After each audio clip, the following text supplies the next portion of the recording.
Welcome to The Explainer. Today, we're cracking open Mark Manson's bestseller, a book that pretty much flips the entire self-help genre on its head.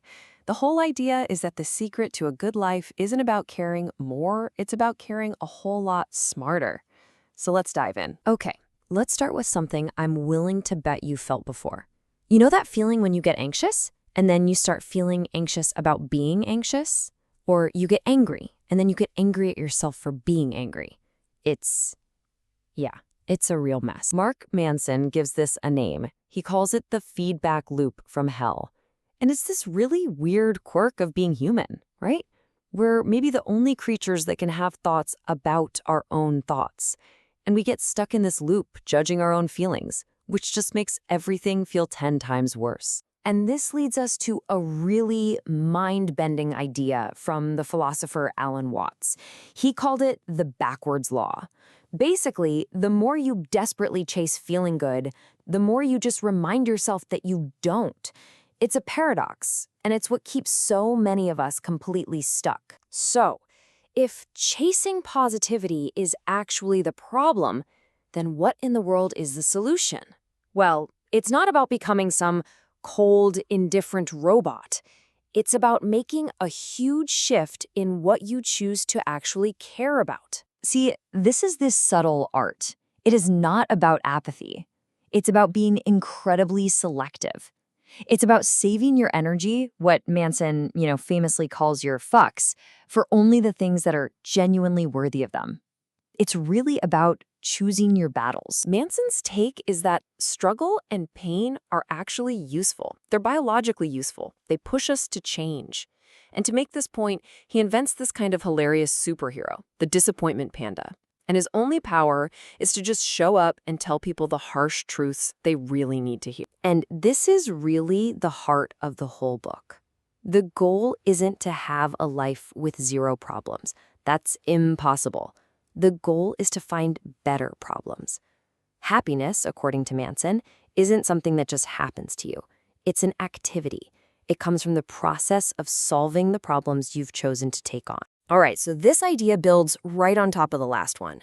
If problems are just a constant part of life, then the only real choice we get isn't if we'll have them, but which ones we're willing to put up with. We're all asked this question a million times. What do you want out of life? What rewards do you want to enjoy? But wanting the prize, the success, the great body, the amazing relationship, that's the easy part.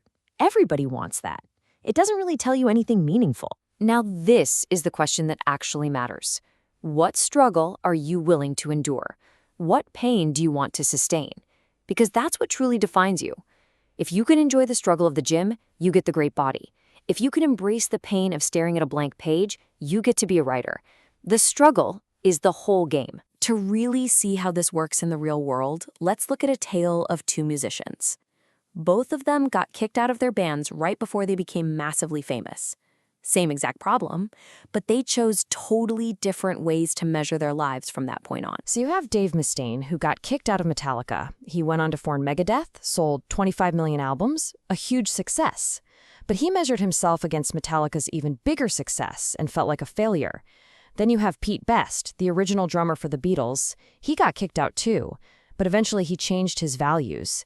He decided that having a normal life with a wife and kids was more important to him than being a rock star. And you know what? He found happiness. It all comes down to the values you use as your measuring stick. And that brings us right to the heart of it. Values. If our values are the things that define our problems and our happiness, then we absolutely have to know the difference between good ones and, well, shitty ones. Because the quality of your values determines the quality of your life. Simple as that. So Manson lays out some really common shitty values. Things like pleasure. It feels good, sure, but it's just a temporary side effect, not a cause of lasting happiness. Material success? Research shows it doesn't really move the needle on happiness once your basic needs are met. Always being right? That just stops you from ever learning from your mistakes. Good values, on the other hand, are things that are reality-based, constructive, and within your control.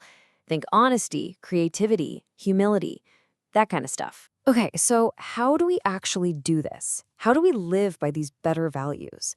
Well, it starts with something that sounds a little scary, but is actually liberating: commitment and the power of rejection. Manson makes this amazing point that we're often happier with less choice. When you try to keep all your options open, you miss out on the deep rewards that come from commitment. To truly value one thing, one person, one career, one place, you have to reject the alternatives. And that act of saying no is what gives our choices and our lives real meaning. This brings us full circle, back to a guy the book opens with, the author Charles Bukowski. His life was, by most measures, a total disaster. And yet, he became this huge literary success.